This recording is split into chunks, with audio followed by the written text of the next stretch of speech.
Thank you, Dr. Boualek, for this interesting presentation about the role of African literature in promoting or achieving sustainability development goals. Before giving the opportunity to the audience to ask questions, I would like to say 2 or 3 things.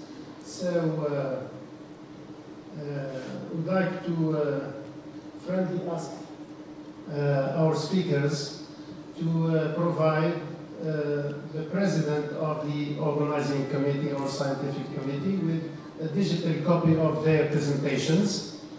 I would like to ask you as well to take a picture after the end of this session, plenary session, in front of this building. And I would like also to tell you that the presentations will continue this afternoon, but in the building of the faculty, precisely in the 3 rooms in the ex-library of the Faculty of Letters and Languages. So we provide about 15 minutes for questions and debates. So if you want to ask any question, please do. It's time now to ask questions.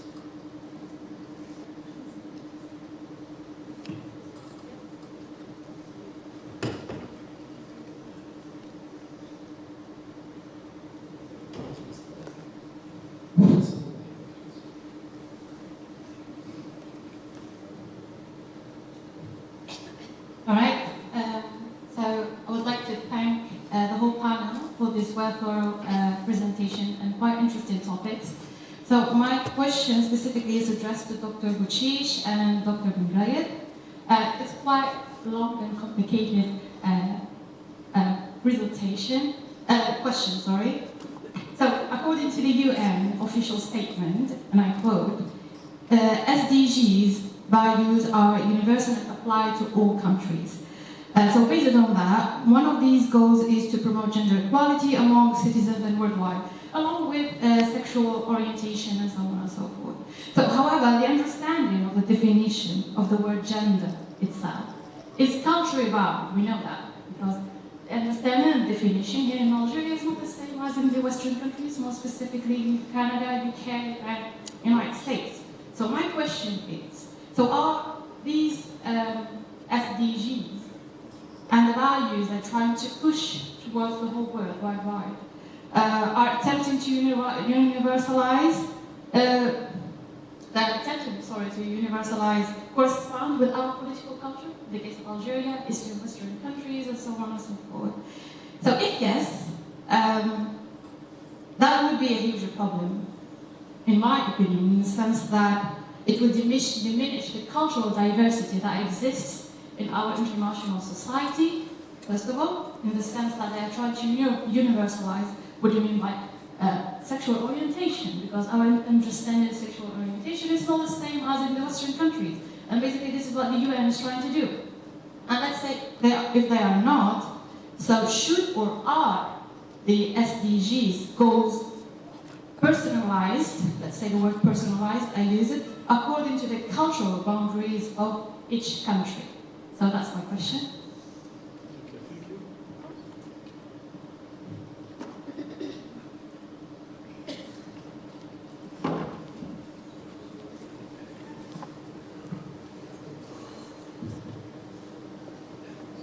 Well, hello everyone. I'd like to thank you all for your contribution to this conference and for all of the interesting topics that you have presented. From your presentations we can see that sustainable developments are more than the 3 Ps or the 3 Rs, and they can be achieved through other everyday fields, interesting everyday fields, including literature and the teaching of English as a foreign language. Well, my question is, in the light of what's happening lately in the world, starting from the Russian invasion of Ukraine, the Palestinian case, and the instability that is happening all around the world, I myself doubt and in the light of the failure of the world leaders to achieve global peace. I myself doubt the significance of those SDGs. Now, Mr. Khalna earlier mentioned that there will be an assessment by the end of 2030. Well, in the light of the instability that the world is living, my question is, should we wait, or do we have to wait until the 2030 to assess the success of the achievements or the accomplishments of the SDGs? Well, this is just a rhetorical question. It can also be an existentialist question that you don't have to answer, and thank you very much. I'll wait.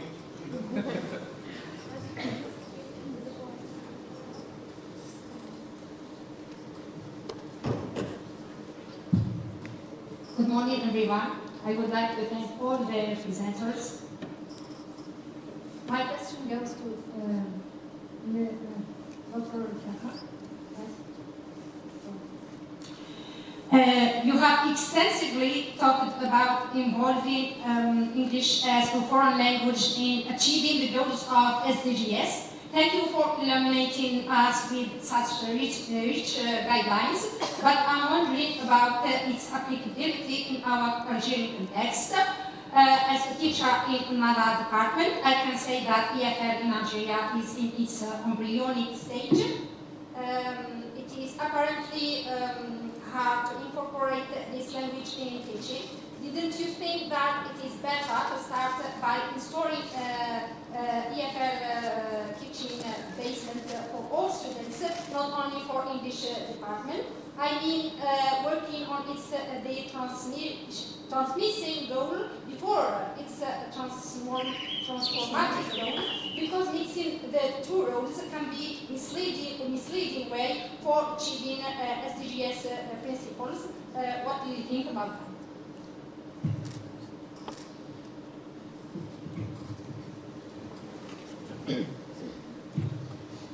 Okay. Good morning, everyone. Thank you for your presentation. It was honestly informative. My question does not go to specifically any of you, but to the entire panel of all. In the website of the United Nations, Sustainable Development Goal number 16 says, and I quote, "To promote peaceful and inclusive societies for sustainable development, provide access to justice for all, and build effective, accountable, and inclusive institutions at all levels." My question is quite straightforward. How can English as a foreign language be implemented in order to reach such a goal, which in my opinion, as history has continuously demonstrated that it is unattainable, and especially with the United Nations frankly minuscule or limited intervention or contribution with what is going on right now in the Middle East in their efforts of de-escalating the war conflicts. Thank you.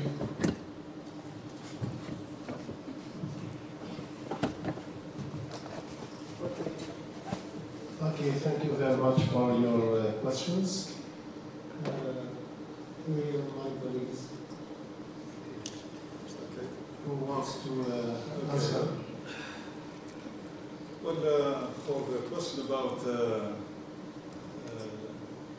gender equality, well, I stressed in my presentation that gender equality means different things for different people in the world.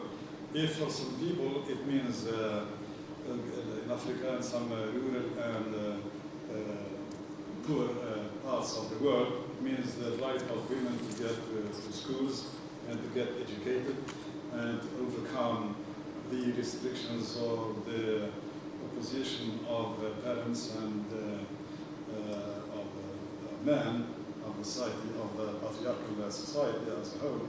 In other places like Algeria, where I think we are just in the middle, we are with here we thank God our girls have the right to get to school, to get educated, to get higher positions in the education system, in the political system also, with the help of the quotas I mentioned in my intervention. Now women can get elected, and this is one of the rights of feminists is the right to vote and to get elected. And these are among the different feminist rights that were promoted by feminists and actually were acceptable. But for some other people, around the world, it means different other things, many freedoms and rights to which our societies do not accept or are not fit to go and are not good for societies like ours. This is what, and I agree with the question, is it different for all people, the same globalization? Is it a global equality for everyone, everywhere? No. Each one is, I guess, I think in my view, is to understand from in his own way and to try to practice it in his way.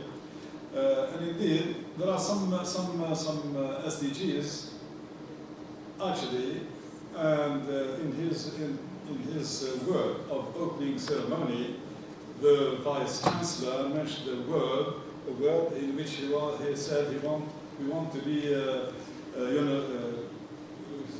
universal citizens, global citizens.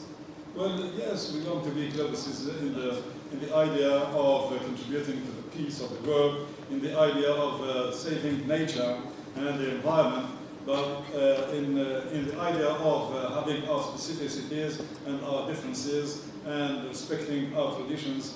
I do not agree of being a global citizen. Each one is to retain and accept, this is my view, is to retain and accept his differences.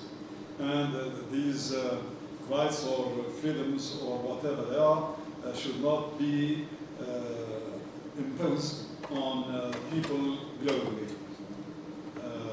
Well, for also the issue of LGBTQs and sexual education, well, many people actually we have seen the reaction of the inclusion of some educational stuff in the school books, the first schools, elementary schools, yeah. So the reaction is was very strong, and people, they said our children are just young and they should not be interested in these things at this age. They should learn other things, and on the right time they can learn these things, okay? But to introduce from a very early age these sexual education to people, I think, yes, yes, I agree with the people who are against these things.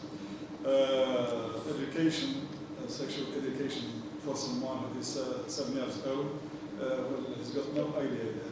Well, whatever, the way you introduce it, it is not important. It is not, does it really help to create a good human being, a good citizen? Does it really, well, I think the right thing at the right time, when he is perhaps becoming 15, a teenager, I think these things may be introduced. But at a very early age, I think this is against nature and against what is right and what is acceptable. Okay, yeah, thank you. This is my answer. Thank you, Dr. Chish, for the explanation. Thank you, Dr. Bishi. Please, Thank you for your question. I would like to clarify that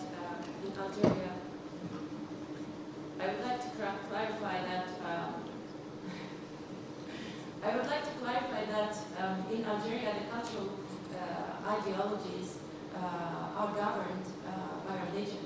We are a religious country, and a lot of beliefs and views and ideas should not contradict with religion.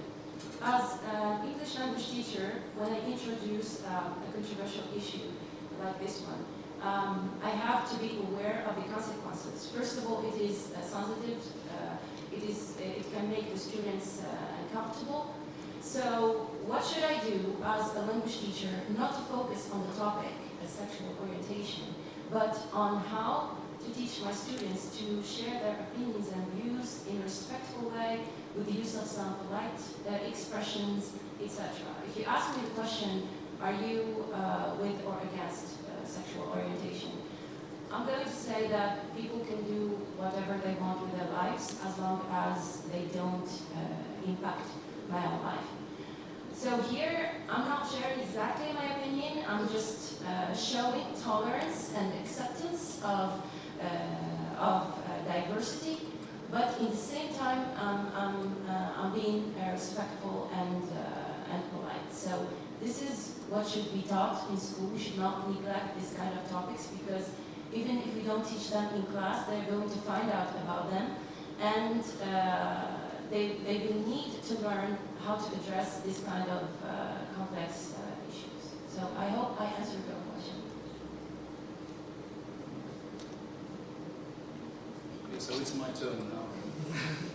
So I'd like to answer Mr. Qorish's question first, which is about the assessment of the SDGs that means of the span between 2015 and 2030. So it is in a way a plan for action that is in a way proposed by the United Nations throughout its activities of coordination between different nations, and a project should be evaluated by a certain time, that means after a certain time, so they will ask questions: where are we? That means in the achievement of these goals we have set, that means we have set up before. So we are not here to judge, that means countries are able to achieve these goals, which are not able, because it's a world system, okay, based on, that means the action of people, that is activists and also politicians who take decisions at the higher levels of governance. Some countries are in, that means the ability, or have the ability to perform these goals, that means to perform these activities to achieve the goals very easily. Others are not, and that means it depends on the capabilities of these countries. Okay, so we are not here just to judge. That means what we are here to do is just to learn how to take part in that action. So, as I mentioned at the beginning of my presentation, we as English teachers, okay, what can we add, okay, as a value to participate in this effort, because we are all in Algeria, as well as all over the world, people who are in the same boat, because our planet is damaged. That means the destruction is all over the world, and we are not safe from that. So we need to participate in this action, whether other countries do not deserve to be counted among these people who do good, okay? So that's their business, but we try to save at least part of the planet where we live, okay? So the job of the teachers is crucial here. So I'm not talking about politicians, because politicians have their, in a way, considerations to take action, all right? So by the end of 2030, there will be a re-evaluation or criticism of, that means what people did, what the governments did, who was able to achieve goals, who were not, although that means our students here mentioned, there are people who do not, in a way, agree about the ways to achieve these goals, and some even where, or some, like for example, the United States has seceded from the protocol, in a way, of Kyoto, that is the Kyoto Agreement on the protection of the planet. So it is not a decision of a person. It's not the decision of the United States because they are in the same boat with the others. They are in the same boat with China, with Algeria, with Middle East countries, with European countries, and the decision is taken by the whole government. And they have returned, that means Biden came back to the Kyoto protocols with a decision, okay, to return back to the normal, in a way, procedure. So, in general, we consider that our role for the protection of the environment comes from our engagement as a cities or as citizens with ethical, moral, and an obligation. Okay, ethical values, moral values, and obligation, and we can consider that means as part of our religion. So without talking about, that means the ideologies of the others, as our colleagues mentioned, so it can be, or it can emanate from our religion. So our religion teaches for the protection of the environment. So it's only logical that we need to take action, okay, and to participate in this effort because it is good for all. This is a holistic, in a way, view, okay, so it's good. So we need to participate in it. And as I mentioned before, it's not only the job of in a way, engineers who are, in a way, related to, or who are specialized in environment. They are not biologists who are specialized in plants. It's not the job of doctors who are to care about the health of the citizens. It is also our job as teachers. So to teach these values simply, okay, to the second question, or the third question about transmissive, transformational. So we move on. In Algeria, English has been taught for, that means the whole period, that means from our independence until now. That means through different changes, but English is there. Okay? And we need to improve the English language teaching, okay, by incorporating different topics, different things, different ideas, and different approaches too.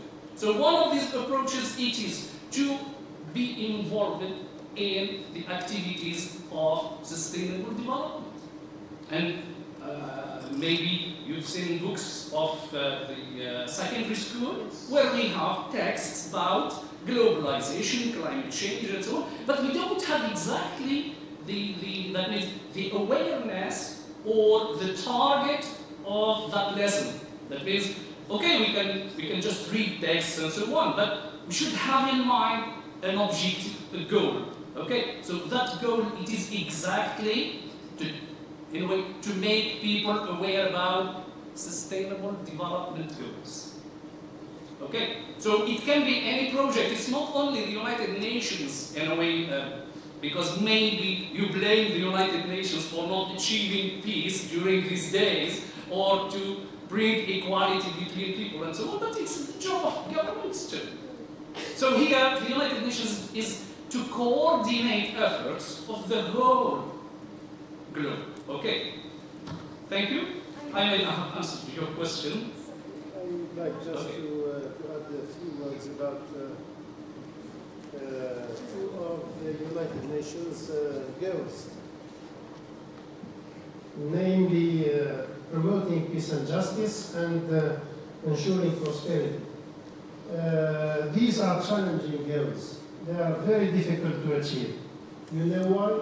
Simply because the United Nations and the United States and its allies do not speak the same language. What we consider as probably a just cause, talking about the Palestinian cause, for the United States and its allies, European allies, these are acts of terrorism.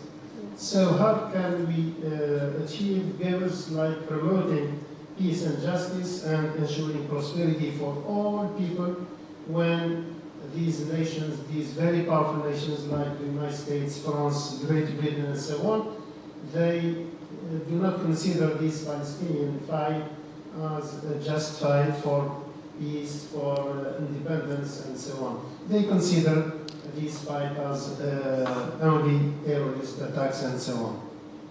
Okay, thank you very much. I think we don't have enough time. I'll give you the rest to say one or two words because we are going to continue our presentations at 1 o'clock. Okay. The last question. Okay. Just a comment. Good morning, everyone. I'd like to thank the organizing committee for such fruitful presentations. First of all, commenting on what Dr. Khachma had just said about that the blame should not be put only on the UN, but also the government. I think that Algerian universities can collaborate with Western universities on SDGs in order to know how teachers there are dealing with such topics, what they are doing inside the university, what they are teaching, etc. Also, I think that the policymakers can organize exchange programs where Algerian students can go abroad to for instance, a student from America or Britain came here, and for instance, when an Algerian student goes in a Western university, the government should encourage him to work on one of the topics related to SDGs and present it there to see what impact does it have on that.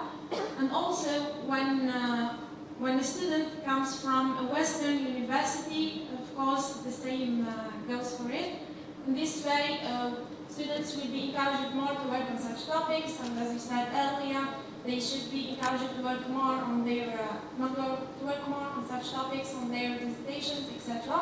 And also, I would like to just in addition, in order for everyone who wants to be educated as SDGs goals, as you know, with the pandemic, many Western universities allowed access to their online courses, so students can benefit a lot. They can take these courses at their own pace. They can also they can learn a lot, and even in time they can earn a certificate from that. Thank you. Okay, thank you for your remarks. They are very interesting.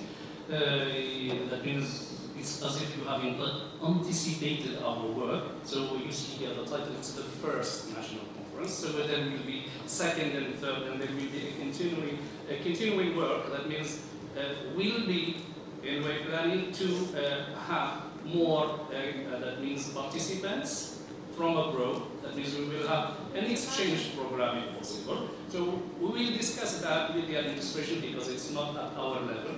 Okay? So just wait for the second, in a way, conference so soon, second version. Yeah. So it's very interesting to have our, in a way, students having these prospects for the future. Okay, and it's especially that's our goal in a way. Thank you very much.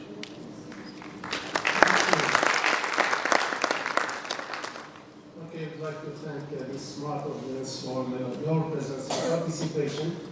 I would like also to thank my colleagues for their presentations. We have been here from 7 o'clock this morning. We are on the verge of collapse. We need some rest. So all that begins must end, and we are now ending this first plenary session, and we'll see you this afternoon in the faculty to continue our presentations. Thank you very much. Don't forget to take a picture in front of this building. Thank you very much. Just for our guests from far away, that means I again welcome you. So just you have a break, a lunch, okay? A lunch break at the faculty. So from here you can go to the faculty and then you have your